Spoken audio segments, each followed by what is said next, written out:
ଶିଖିବି ଘରେ ବସିକି। ଯଦି ଆମ ମା ଯଦି ଆମକୁ ସବୁ ଶିକ୍ଷା ଦେଇ ପାରନ୍ତେ ଆମେ ଏବେ ଘରେ ଥାନ୍ତେ ତାକେ ଏଇଠି ଯାହା ଅପଗ୍ରେଡ ହବା ପାଇଁ ଆସছে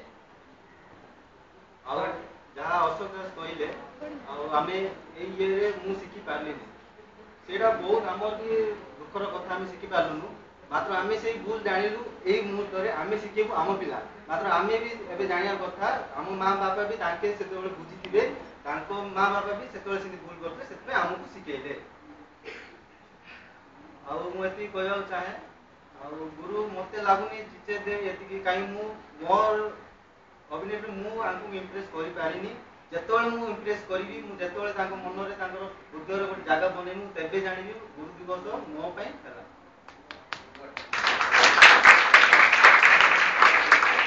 ଆଉ ତାଙ୍କ ଭାଇ ଯେମିତି କହିଲେ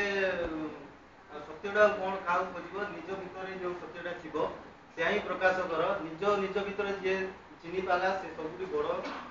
ଠିକ ଭାବରେ ସେଇ ଦୁନିଆକୁ ଚଳିପାରେ ଯାହା ମୋ ଆଶା ଆଉ ଆମ ଜୁନିୟର ମୁଁ ଦେଖିଲି ସେକେଣ୍ଡ ଇୟର ଝିଅ ଯେତିକି ଇଣ୍ଟରେଷ୍ଟେଡ ପୁଅ ପିଲା ସେତିକି ଇଣ୍ଟରେଷ୍ଟେଡ ନୁହନ୍ତି ମତେ ମୁଁ କଣ ପାଇଁ ଜାଣିପାରୁନି ସେୟା ମାତ୍ର ମୁଁ ବି ନିଜକୁ ଫିଲ୍ କରୁଛି ଯେତେବେଳେ ମୁଁ ତାଙ୍କୁ କନଭେନ୍ସ କରିପାରୁନି ସେଇଟା ବି ମୋର ଭୁଲ ଯଦି ଆମେ ସିନିୟର ତାଙ୍କୁ କନଭେନ୍ସ କରିପାରୁନୁ ତାଙ୍କୁ ନିଜ ଆଡକୁ ଟାଣିପାରୁନୁ ସେଇଟା ବି ହচ্ছে ଆମର ସବୁଠୁ ବଡ ଭୁଲ ଆଉ ସେଇଟା ବି ମୁଁ ସୁଧାରିବାକୁ ଚାହିଁବି ଆଉ ଯୋଉଟା ଏବେ ଆମେ ପ୍ରୋଗ୍ରାମ କରିବୁ ଯାହା ମତେ ବହୁତ ଖୁସି ଲାଗୁଛି ସିନିୟର ଆସୁଛନ୍ତି ଆଉ ଯାହା ତାଙ୍କେ ଭାବିଥିବେ ଆଙ୍କେ ଭଲ କିଛି କରିବେ ନହେଲେ କରିପାରିବେ ଆମ ଉପରେ ଭରସା ଥିବ ସେଥିପାଇଁ ଆସିଥିବେ